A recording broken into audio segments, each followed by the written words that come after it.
Okay, video 2 of the HourShower series. I was just going to show you how I hooked this thing up. See, this is a Bosch 2.5 gallon mini tank water heater. It's electric. I use it against the label directions on an extension cord because I only run it when I'm watching it, and it only takes, first time I heated it up, it took an hour to heat 2.5 gallons of water up to max, and ever since it only takes a few minutes because it doesn't cool down that much, and all I've been doing is testing. But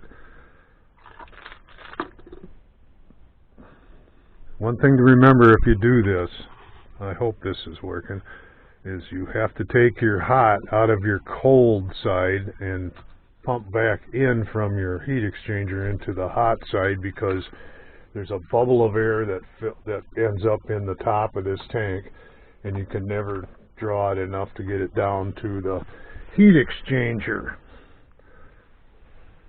And I just got this stuff kind of hanging here because I'm in the process of testing. But I've got, this is a shower head I had, a wand, and that's the stuff that's supplied by David, the sump there and the strainer. That's my Epsom salts. And I don't know where to go. I'm really not very good at this.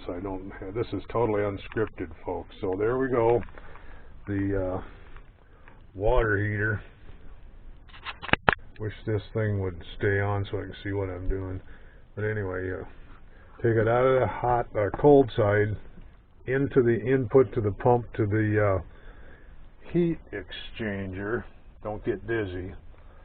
Goes around through there, and then it comes back into the hot side because of the air bubble problem that happens, because this is a dedicated system. This only runs to my HourShower. I don't have any pressure water in here, and who knows how I'll eventually use it, but for right now, that's how it is. And this was what I originally was going to use for hot water, and while it works, it just uses too much propane and way too much water, because if you take a Navy shower with this, every time you turn it off, it has to catch up, and you get a cold shot and then a hot shot, and frankly, somebody needs it, I'll give them a heck of a deal on it. Might just say, here you go.